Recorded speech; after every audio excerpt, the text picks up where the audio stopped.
Hello and welcome to this series of HPS preparation guidance। तो ये जो video है ये फर्स्ट वीडियो के कंटिन्यू पार्ट में ही है। तो यहाँ पे हम देख रहे हैं कि ये जो एग्ज़ाम है ये 3 फेजेस में होता है, प्री, मेंस एंड इंटरव्यू। तो जो हमारा प्री होता है ये हमारा ऑब्जेक्टिव फॉर्म में रहता है। इसमें 2 सेट होते हैं पेपर के, जैसे कि पेपर 1 जीएस यानी जनरल स्टडीज़ और दूसरा पेपर 2 एप्टीट्यूड टेस्ट जिसमें मैथमेटिक्स सीसैट भी बोलते हैं इसको, मैथमेटिक्स, इंग्लिश कॉम्प्रिहेंशन ये सब पूछा जाता है। तो इस चीज़ में क्या है, ये हमारा सिर्फ एक स्क्रीनिंग पेपर होता है। मॉर्निंग और इवनिंग का शिफ्ट रहता है। पेपर 1 हमारा मॉर्निंग में होता है, पेपर 2 हमारा इवनिंग में होता है। इसमें जो बच्चे क्वालिफाई कर लेते हैं सिर्फ वही बच्चों को अलाउड होता है मेंस में बैठने के लिए। और क्योंकि ये स्क्रीनिंग पेपर है तो यहाँ पे मार्क्स काउंट नहीं होते हैं हमारे मेरिट में। ये सिर्फ हमें स्क्रीन करने के लिए, एलिमिनेट करने के लिए है बच्चों को, ताकि मेंस के लिए क्रीम सिलेक्ट कर ली जाए। फिर जब हमारा मेंस आता है ये हमारा एक सब्जेक्टिव पेपर होता है। अब ये कोई सिंगल पेपर नहीं है, इसमें हमारे 4 to 5 एग्जाम्स होते हैं जो कि सब्जेक्टिवली होते हैं। जैसे हम स्कूल्स में आंसर्स वगैरह लिखते हैं सेम वैसे ही रहता है, इसमें आंसर्स वगैरह हमें लिखने होते हैं। अलग अलग तरह का पेपर होता है। ये भी एक 2 सेट में ही है। कुछ जो 3 से 4 पेपर होंगे वो हमारे कंपलसरी पेपर्स होते हैं, जिसमें हमारे जनरल स्टडीज़ होती हैं और हमारा ऐसे हो गया, हिंदी, इंग्लिश, ये सब एग्ज़ाम्स होते हैं। और दूसरा हमारा ऑप्शनल होता है। ऑप्शनल जो होता है वो हर बच्चा अपने इंटरेस्ट के हिसाब से सब्जेक्ट को सिलेक्ट करता है, या तो फिर उसने ग्रेजुएशन लेवल पे पढ़ा हो वो सब्जेक्ट, या फिर उसको इंटरेस्ट हो सब्जेक्ट में, उस हिसाब से वो सिलेक्ट कर सकता है। कमीशन हमको एक लिस्ट देता है जिसमें बहुत सारे ऐसे सब्जेक्ट्स दिए जिसमें से हमें कोई एक सिलेक्ट करना है। अब इसमें क्या होता है, ये ऑप्शनल भी हमारे 2 स्टेप्स में होता है, ये हम आगे स्लाइड्स में देखेंगे। अब इस लेवल के जो मार्क्स होते हैं वो हमारे काउंट होते हैं इसमें मेरिट में। तो यहाँ पे हमें बहुत अच्छा स्कोर करना पड़ता है ताकि हम इंटरव्यू स्टेज में पहुंच के भी एक अच्छे नंबर वगैरह पे रहें। अब ये जो हमारा इंटरव्यू स्टेज है, इंटरव्यू स्टेज में जो बच्चे मेंस क्लियर करके गए हैं तो वो ऑब्वियसली है वो बच्चे इंटरव्यू के लिए अपीयर होंगे। पर इंटरव्यू में जो हमारा इंग्लिश और हिंदी का पेपर हुआ है यहाँ कंपलसरी पेपर्स में, उसके मार्क्स नहीं काउंट होंगे। ये मेरिट के बाहर ही होते हैं। इसके अलावा जो बाकी सब हमारे वो हैं पेपर्स, उन सब के मार्क्स काउंट। अब अगर हम नेगेटिव मार्किंग की बात करें, जो कि मैंने यहाँ लिखी हुई है, 1/3 नेगेटिव मार्किंग रहेगी। ये कब होती है, अगर आपने कोई गलत क्वेश्चन का आंसर, मतलब सॉरी, अगर आपने किसी क्वेश्चन का आंसर गलत दे दिया है, या फिर आपने एक से ज़्यादा, जैसे A B C D usually 4 option दिए जाते हैं, अगर सपोज आपने पहले ये ए टिक कर दिया, फिर थोड़ी देर में आपको लगा कि नहीं आंसर तो इसका सी होना चाहिए था, आपने ए भी टिक कर दिया और इसको काट दिया या नहीं भी काटा, तो वो दोनों ही आपके गलत माने जाएंगे। भले आंसर सी सही होगा पर ये नहीं माना जाएगा। तो इस केस में भी वो नेगेटिव ही काउंट होता है। तो 1/3 मार्क्स आपके कट जाएंगे और सही के लिए तो 2 मार्क्स अलॉट किए जाएंगे। और इन दोनों एग्जाम्स का टाइम 2 आवर्स रहेगा। जैसे सुबह भी आपको 2 घंटे दिए जाएंगे और दूसरे टाइम भी आपको 2 घंटे दिए जाएंगे। तो ये एक प्रीलिम्स का पूरा पैटर्न रहता है। अब जो बच्चे इस फेज को क्लियर कर लेंगे वो फिर मेंस के लिए रेडी होंगे अपेयर होने के लिए। अब हम देखें मेंस का सिलेबस। तो यहाँ मैंने आपको बताया था कि कंपलसरी पेपर्स होते हैं और ऑप्शनल पेपर होता है। तो जो कंपलसरी होते हैं उसमें हमारा इंग्लिश, हिंदी, ऐसे, GS1, GS2, GS3 रहते हैं। इंग्लिश और हिंदी जो है वो हमारे 100 मार्क्स के रहेंगे दोनों। और ये जो होते हैं सिर्फ 40% हमें इसको क्वालिफाई करना होता है। पर ये कंपलसरी होता है कि आपको करना ही करना है। अगर ये आपने नहीं करे क्वालिफाई तो आपकी ये बाकी सब पेपर्स में बैठने का कोई यूज नहीं रह जाएगा। तो ये इसके बाद फिर आपका ऐसे का पेपर है 100 मार्क्स का, और ये हमारे GS के पेपर आ गए। अब इन सारे एग्जाम्स को करने के लिए हमारे पास 3 आवर्स होते हैं, ठीक है, 3 घंटे मिलेंगे। और इसमें जैसे आप जब भी आंसर्स लिखते हो, ये नहीं कि आपने कुछ भी लिख दिया जैसे स्कूल या कॉलेजेस में लिखते थे। फिर यहाँ पे आपको जो भी आपका एक सेट पैटर्न है आंसर लिखने का, इंट्रोडक्शन, फिर बॉडी, फिर कंक्लूजन, तो वो एक पैटर्न जिस तरह से आप फॉलो करोगे वो उस चीज़ से आपको एग्जामिनर जो है जज करेगा। जैसे आपके ग्रामेटिकली कितने एरर्स होते हैं या आपकी वोकैबुलरी कितनी अच्छी है, आप किस तरह से अपने थॉट्स को एक्सप्रेस कर रहे हैं, तो वो सब चीज़ें आपके एग्जामिनर उस आंसर में देखेगा। अगर आपको किसी चीज़ की नॉलेज है पर आप उस चीज़ को अच्छे से लिख नहीं पा रहे हैं, एग्जामिनर को कन्वे नहीं कर पा रहे हैं कि आप बोलना क्या चाह रहे हो, जैसे कई बार आप लंबे लंबे सेंटेंसेस लिख देते हो पर बात उसमें से बहुत कॉम्प्लिकेट हो जाती है जो आप बोलना चाह रहे हो, तो उस चीज़ में भी आपके नंबर फिर यूजुअली एग्जामिनर डिडक्ट ही कर देता है। तो वो सब चीज़ें देखी जाती हैं।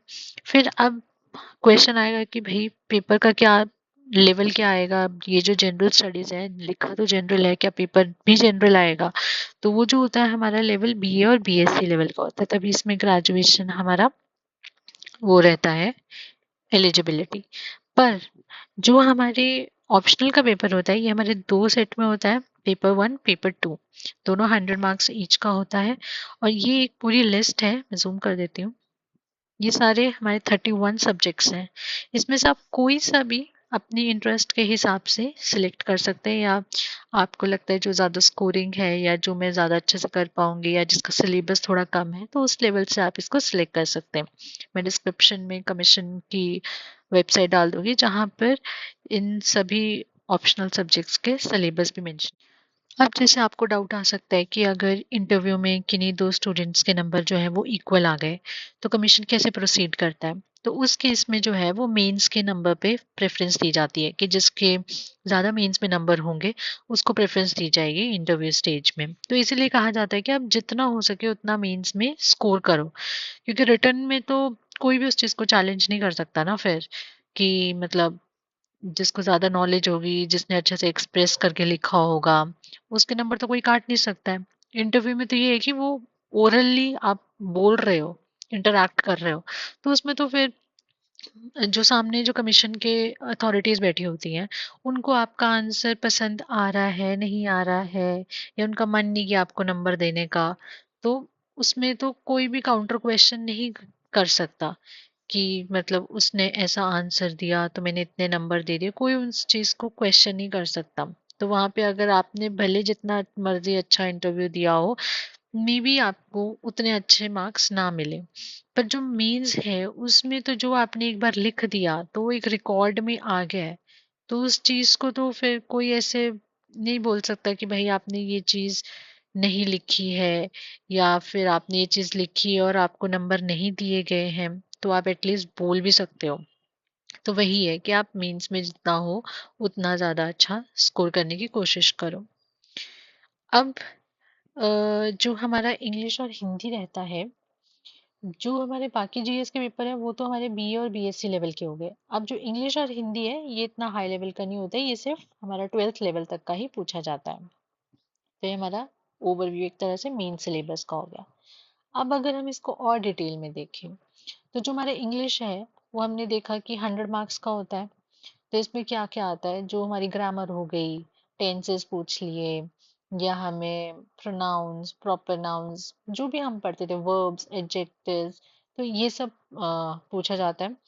फिर हमारी वोकैबलरी वगैरह चेक करी जाती है। फिर हमें जैसे सपोज कोई कॉम्प्रिहेंशन दे दिया और बोला कि अब इसके बेसिस के ऊपर जो क्वेश्चन है उनको आंसर करो, जैसे हम स्कूल में अटेम्प्ट करते थे सेम वही है। फिर हमें कुछ राइटिंग का दे दिया, नोट राइटिंग दे दी, कोई अनसीन पैसेज हो गया, प्रेसी राइटिंग, तो ये सब है। तो ये सब हमारे 20 मार्क्स ईच के हैं। फिर आ जाता है हमारा हिंदी। हिंदी भी हमारा 100 मार्क्स का है। इसमें वही ट्रांसलेशन वाला सिस्टम है कि जैसे कोई पैराग्राफ हमें हिंदी में दिया है तो उसको हमें इंग्लिश में ट्रांसलेट करके लिखना है, या फिर इंग्लिश में दिया है तो उसे हमें हिंदी में लिखना है। बाकी हमें कोई पोएट्री दे दी, कोई फ्रेज दे दिया, कुछ भी दे दिया, बोला इसको एक्सप्लेन करके लिखो, जैसे कि कवि किसी पोएट्री में दे दिया कि कवि इन पंक्तियों से क्या कहना चाह रहा है, तो विस्तार में इसे स्पष्ट करें। तो इस तरह से आपको क्वेश्चंस आ सकते हैं। फिर मुहावरे, ये जो इडियम्स, कॉम्पोजिशंस वगैरह, ये सब आता है हमारे हिंदी में। फिर आता है हमारा एसे। अब एसे में क्या है, 2 सेक्शन दिए जाते हैं, सेक्शन ए और सेक्शन बी। इसमें हमें हर सेक्शन में 3 से 4 एसे दिए होंगे, तो दोनों सेक्शंस में से हमें एक-एक कंपल्सरी अटेम्प्ट करना है। ऐसा नहीं कि आप सेक्शन ए से ही दोनों कर लो या सेक्शन बी से ही दोनों कर लो। भले आपको आपको लग रहा है कि यार सेक्शन ए में तो मुझे कुछ भी नहीं आ रहा है, तो मैं 2 यहीं से अटेम्प्ट कर देता हूँ, पर नहीं, वो फिर कैंसिल हो जाएगा, वो एक ही काउंट किया जाएगा। आपको दोनों में से एक-एक कंपल्सरी लिखना है और उसकी वर्ड लिमिट है 900 वर्ड्स। अब ऐसे में क्या है कि आप सोचो कि अब ऐसे के लिए हम क्या पढ़ें क्या, तो जो आपका डेली जैसे न्यूज़पेपर्स आते हैं, डेली आपके करंट अफेयर्स में क्या चीज़ें चल रही हैं सराउंडिंग में, तो उस चीज़ का आपको नॉलेज होनी चाहिए कि आपके आसपास क्या चल रहा है, आप अपडेटेड रहने चाहिए। फिर आपके उस चीज़ पे, उस पर्टिकुलर इवेंट पे क्या थॉट्स हैं, और क्या आप वन साइडेड ही अप्रोच लेके चल रहे हैं उसमें, या दोनों चीज़ों को ध्यान दे रहे हैं कि उसके पॉजिटिव नेगेटिव क्या इम्प्लीकेशंस हैं। तो ये सब चीज़ें जो है वो एग्जामिनर आपके ऐसे के फॉर्म में चेक करता है। अब जब आपको जैसे सपोज 3 शीट्स दी हैं ये, और आपको बोला है कि अब आपको तीनों शीट्स भरनी है इस ऐसे में, तो आप सोचो कि मैं क्या ही लिखूं, मुझे तो इतना आता ही नहीं है। तो अब जैसे आपकी चीज़ों को लेकर अंडरस्टैंडिंग धीरे धीरे बढ़ती जाएगी, जैसे जैसे आप पढ़ते जाओगे, तो आप जैसे कोई चीज़ है उसके बेसिस पे आप एग्जाम्पल्स भी दे सकते हो। उस एग्जाम्पल के बेसिस पे आप कोई स्टोरी भी फ्रेम कर सकते हो इस चीज़ में। तो वो आपको धीरे धीरे विद द टाइम आपको आ जाएगी वो। पर ये सिर्फ मैं आपको बता रही हूँ कि कैसे कैसे आपको इसमें अपीयर होना है। फिर अब है हमारे जो बाकी रह गए जनरल स्टडीज के पेपर। तो इसमें जो हमारे जैसे यहाँ पे मैं आपको बता देती हूँ, या जो मैंने ब्लू में मार्क किया है, ये है मेरा हिमाचल का मैंने मार्क किया है कि ये सारे जो सिलेबस है ये हिमाचल के रिगार्डिंग है। और बाकी तो मैंने इम्पोर्टेंट, वैसे तो सब कुछ इम्पोर्टेंट है, पर मेरा कहने का ये मतलब है कि जो जो मैंने हाईलाइट किया है, इससे आपको ये ध्यान हो जाएगा कि अच्छा ये सब्जेक्ट है। जैसे सपोज ये हमारा यूनिट 1 है, तो यूनिट 1 के 3 सब यूनिट्स हैं, सब यूनिट 1, सब यूनिट 2, सब यूनिट 3। अब जैसे मैंने यहाँ पे इंडियन कल्चर हेरिटेज मार्क किया है, लिटरेचर एंड आर्ट किया है, तो इससे आपको क्या ध्यान आ रहा है कि यार ये कुछ हिस्ट्री से रिलेटेड है, कुछ कल्चर से रिलेटेड है। तो आपको इतना थोड़ा आइडिया लग जाएगा कि अच्छा इस सब्जेक्ट से रिलेटेड यहाँ पे चीज़ें पूछी हैं। बाकी तो इसमें जो एक एक चीज़ लिखी है, जैसे यहाँ पे लिखा है literature and art forms from ancient times to 1947। फिर ये मेजर स्ट्रक्चर है, rock cut temple, architecture, sculpture art. तो ये एक एक चीज आपकी जरूरी है जो आपको पढ़नी ही है।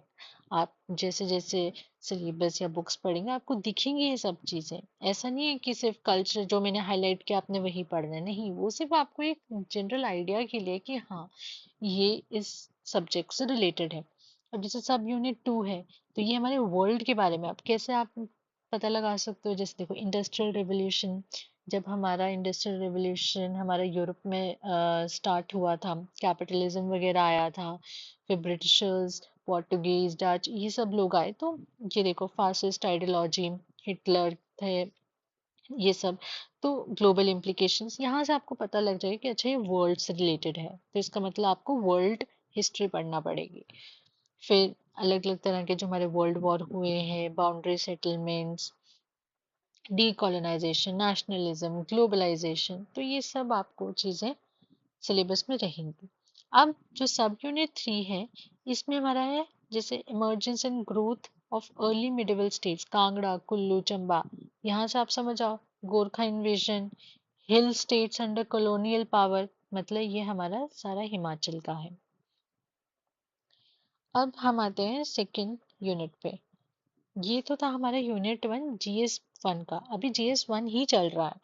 अब हमारा जो सेकंड यूनिट है, इसमें भी फर्दर 3 क्लासिफिकेशंस है। तो जैसे इंट्रोडक्शन टू डिजास्टर, यहाँ पे disaster management, disaster risk reduction के अप्रोचेस बताओ, डिजास्टर मैनेजमेंट एक्ट। तो ये पूरा का पूरा जो है हमारा डिजास्टर से रिलेटेड है। ये मैंने स्लाइड्स सारी ऐसे अपलोड करी हैं, आप इसको डिटेल में वीडियो को पॉज करके पढ़ सकते हैं, या फिर ये सिलेबस हिमाचल की कमीशन ने भी अपलोड किया हुआ है, वहाँ से भी प्रिंट करवा सकते हैं।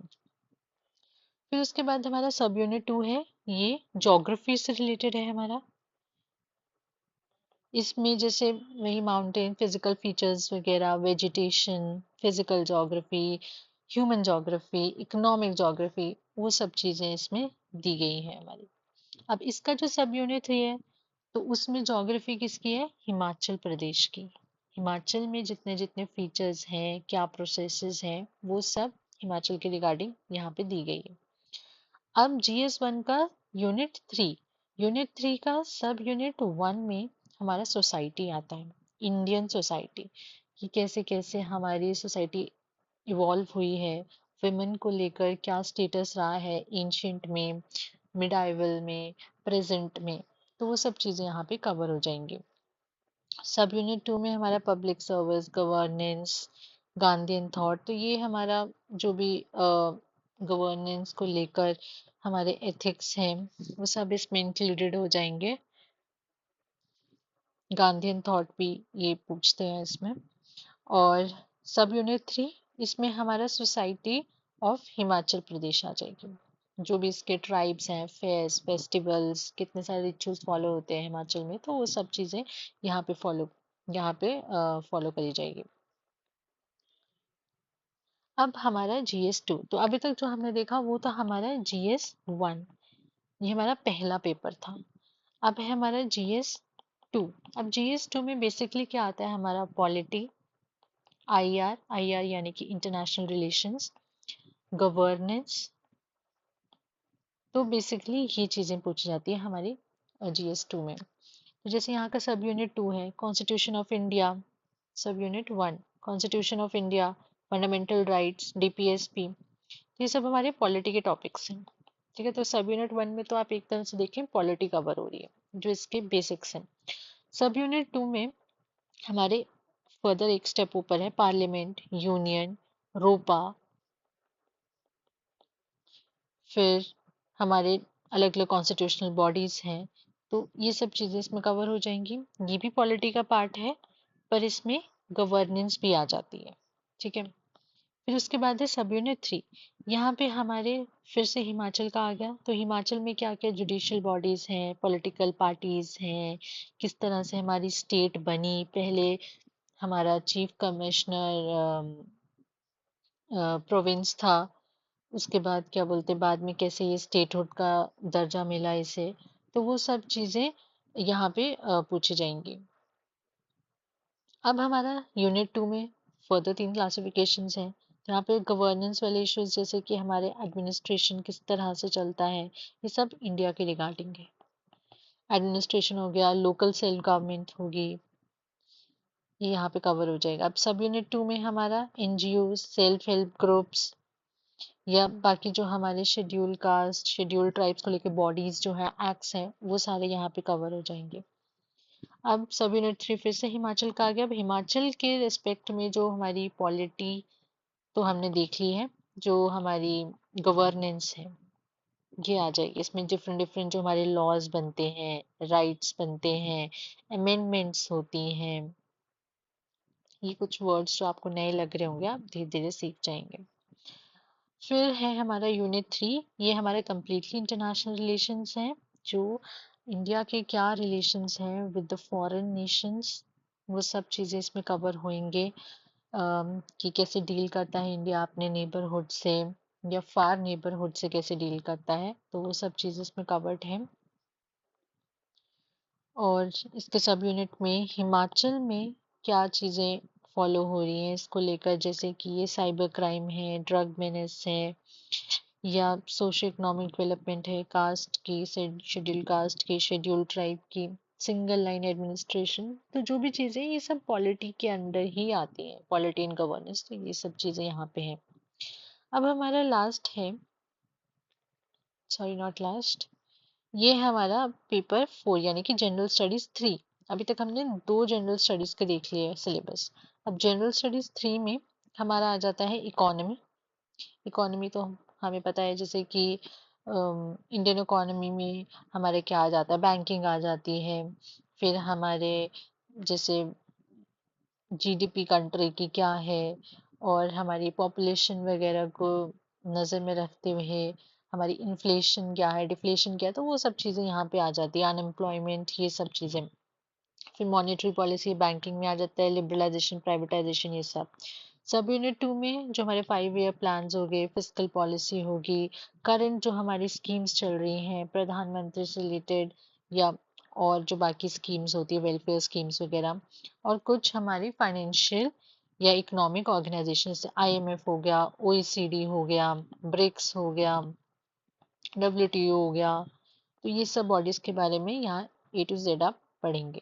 अब सब यूनिट 3, इसमें आता है हमारा हिमाचल की इकोनॉमी। अभी हमने ऊपर इंडिया की इकोनॉमी देख ली, अब यहाँ पे हम हिमाचल की इकोनॉमी देखेंगे। फिर आता है हमारा यूनिट 2। तो ये जो था ये हमारा यूनिट 1 था। अब है हमारा यूनिट 2। यूनिट 2 में हमारा वो स्पेस आ जाएगा, रिमोट सेंसिंग, जितने भी हमारे साइंस वाले टॉपिक्स हैं वो यहाँ पे आ जाएंगे। फिर ये एनर्जी सब यूनिट 2 में एनर्जी से रिलेटेड टॉपिक आ गए हमारे, जैसे oil, hydro power, conventional sources of energy, non conventional renewable source of energy. तो ये सब चीज़ें यहाँ पे आ जाएंगी हमारी। फिर सब यूनिट 3 में हमारा अब वही टेक्नोलॉजीज या साइंस कितनी इवॉल्व हो रही है हिमाचल के रिस्पेक्ट में, तो वो सब यहाँ पे पूछी जाएंगी। यहाँ पे बहुत ही डिटेल में दी गई हैं चीज़ें। अब ये जो हमारा प्रीलिम्स का सिलेबस है, अगर हम सिर्फ इस पे फोकस करें तो मैंने जैसे आपको बताया कि 2 सेट्स में, GS में और एप्टीट्यूड टेस्ट में, तो ये दोनों जो है 200 मार्क्स ईच का रहेगा और इन दोनों में 100 क्वेश्चंस पूछे जाते हैं। तो यहाँ पे नेगेटिव मार्किंग भी होती है दोनों एग्जाम्स में। अब जो GS का सिलेबस हम देखें तो वही जो हमने स्कूल में पढ़ा है, history, geography, polity, art and culture, Himachal की socio economic development, national international level पे क्या इवेंट्स चल रहे हैं प्रेजेंटली या पिछले कुछ सालों से। फिर इंटरनेशनल मूवमेंट होगी, ज्योग्राफी में फिजिकल, सोशल, इकोनॉमिक, हर टाइप की जो ज्योग्राफी है वो, Indian polity, governance, Panchayati Raj institution, poverty, inclusion, demography, general views and environment, biodiversity, climate change. तो ओवरव्यू एक तरह से देखा जाए तो सिलेबस होलिस्टिकली कवर किया गया है यहाँ पे, जो भी पूरा है हमारा। और रही बात हमारी एप्टीट्यूड की, तो यहाँ पे जैसे हम स्कूल में देते थे इंग्लिश के एग्जाम्स में, कॉम्प्रिहेंशन था कि हमें कोई पैरा दे दिया और फिर उसको हमें इंटरप्रेट करना है, कुछ कुछ क्वेश्चंस पूछे जाएंगे उस पैरा के बेसिस पे, तो उस हिसाब से हमें आंसर करना है। प्लस हमारे मेंटल स्किल्स को चेक किया जाएगा, लॉजिकल रीजनिंग वगैरह के क्वेश्चंस इसलिए पूछे जाते हैं, analytical ability, general mental ability. General maths हमारा 10th लेवल तक का आता है, हालांकि कुछ टाइम से उसका पैटर्न और टफनेस थोड़ी सी इंक्रीज कर दी गई है, इसलिए हम इसको इग्नोर नहीं कर सकते हैं, इसलिए हमें इस पेपर की भी अच्छे से प्रिपरेशन करनी पड़ती है। हालांकि ये पेपर सिर्फ 33% क्वालिफाइंग है, यानी कि आपको 65 मार्क्स लेने हैं, सॉरी 66 मार्क्स लेने हैं आउट ऑफ 200। जैसे अगर 65 पॉइंट समथिंग होगा तो उस पे भी यू कांट रिलाई, तो तुमको पूरा 66 ही लेना है और इस पे ज़्यादा फोकस करना पड़ेगा, क्योंकि अगर ये एग्ज़ाम आपका क्वालिफाई हो जाता है तभी आपका जनरल स्टडीज़ का पेपर चेक होगा। फिर आता है हमारा यूनिट 3। यूनिट 3 में हमारा एनवायरनमेंट कवर हो जाता है। एनवायरनमेंट में जो भी आप देखते हैं, क्लाइमेट चेंज हो रहा है, ग्लोबल वार्मिंग हो रही है, जितने उसको लेकर हमारी वेरियस कॉप्स हो रही हैं, या फिर जो हमारे अलग अलग कमिटीज बैठती हैं, या फिर रिपोर्ट्स बनती हैं, इंडाइसेस बनते हैं, तो ये सब चीज़ें यहाँ पे कवर हो जाएंगी हमारी। इसमें बायोटेक्नोलॉजी का भी पूछा जाता है, सोशल एंड एथिकल इश्यूज। फिर हमारा सब यूनिट 2, इसमें हमारा ब्रॉडली एग्रीकल्चर के बारे में पूछा जाता है। Agriculture, horticulture, medicinal plants, ornamental plants, या फिर जो भी हमारे मिशंस होते हैं एग्रीकल्चर पे। सस्टेनेबल एग्रीकल्चर आजकल बहुत चल रहा है ये टर्म, सस्टेनेबल एग्रीकल्चर, तो ऑर्गेनिक फार्मिंग। तो ये सब चीज़ें जो हैं, ये चीज़ें यहाँ पे कवर हो जाएंगी। फिर है हमारा सब यूनिट 3, फिर से हिमाचल के बारे में आ गया। अब हिमाचल कि हिमाचल की इकोनॉमी सबसे ज़्यादा किस चीज़ पे डिपेंडेंट है? टूरिज्म पे। तो ये तो एक बहुत ही इंपॉर्टेंट एस्पेक्ट है सिलेबस का। तो यहाँ पे जितने भी टूरिज्म को लेकर हमारी स्कीम्स हैं, हमारी प्लानिंग है, डिफरेंट टाइप्स क्या है टूरिज्म के, वो सब चीज़ें यहाँ पे कवर हो जाएंगी। फिर एक वर्ड जो ट्रेंड में है, इको टूरिज्म, ये भी यहाँ पे पूछा गया है। फिर उसके इफेक्ट्स क्या है, ये सब। अब आपको लग रहा होगा कि सिलेबस तो बहुत ही वास्ट है, हर चीज़ पूछी गई है। तो जो सिलेबस आपको इतना वास्ट दिख रहा है, इसका बनाने का एक यही रीज़न है कि आप उतना ही पढ़ें। क्योंकि अगर हम सपोज कोई भी टॉपिक देख लें, सपोज हम एनवायरनमेंट देख लें, अगर ये सिर्फ हमें दे देते कि एनवायरनमेंट ही है, एनवायरनमेंट पढ़ के आओ, तो आपको पता ही नहीं चलता है एनवायरनमेंट में क्या पढ़े। अगर आप एक किताब देख लें तो उस उतने में एनवायरनमेंट आपका लिमिटेड नहीं है, एनवायरनमेंट में तो बहुत कुछ आता है। तो यहाँ पे सिलेबस ने आपके काम को बहुत ही आसान कर दिया है, उसने टॉपिक्स को मेंशन किया है। आपको उन्हीं टॉपिक्स तक अपने आप को लिमिटेड रखना है, आपने किसी चीज़ में पीएचडी नहीं करनी है। आपने हर चीज़ को एनालाइज करना है, उसके बाद ही आपने उसको उस हिसाब से अप्रोच करना है। फिर जैसे हम यहाँ देखते हैं, अब ये जो मेंस का तो आपने देख लिया डिटेल सिलेबस। तो मेंस के बाद जो बच्चे मेंस क्वालिफाई कर जाते हैं, अब इंटरव्यू स्टेज में जाते हैं, तो अब नॉलेज तो एग्जामिनर ने आपकी अच्छी खासी चेक कर ली है मेंस में, जितने आपने आंसर्स लिखे हैं बैक टू बैक। तो उस सब से वो देख लेंगे कि आपने कितना पढ़ा है, आपको कितना पता है, और आप उस चीज़ को अप्लाई कैसे करते हैं। अब इंटरव्यू में आपकी वो मेंटल एबिलिटी देखेंगे, आप किस तरह से चीज़ों को एड्रेस करते हैं, इश्यूज को समझते हैं, उस पर आपकी क्या राय है, आपकी बॉडी लैंग्वेज क्या है, आप क्या दिए गए स्ट्रेस को किस तरह से टैकल कर सकते हैं। तो ये सब चीज़ें आपकी इंटरव्यू स्टेज में चेक करी जाती हैं। तो यहाँ पे कई बार आपको नहीं भी क्वेश्चंस पता हो, तो आप सॉरी बोलकर उनसे पूछ सकते हैं कि मतलब आपको नहीं आता वो क्वेश्चन। तो ऐसा नहीं कि आपके नंबर काट लेंगे वो, उस चीज में भी वो ये चीज टेस्ट करते हैं कि ठीक है, आप अपनी गलती को एड्रेस कर रहे हो, एक्सेप्ट करके फिर आगे हम्बल होकर अम, उस चीज का आंसर पूछ रहे हो, या ऐसा कुछ। ओवर कॉन्फिडेंट नहीं हो। कॉन्फिडेंट होना एक अच्छी बात है, पर ओवर कॉन्फिडेंट होना, that is a negative sign. तो ये सब चीज़ें ही आपका 150 मार्क्स का इंटरव्यू रहेगा। तो इस तरह से ही आपको ये पूरा पेपर पैटर्न, आपका पेपर पैटर्न रहेगा। अब क्या है कि मैंने तो आपको बहुत ही आराम से ये सिलेबस समझाया है। आप चाहें तो मेरी वीडियो को 1.5x या फिर 1.25x पे देख सकते हैं।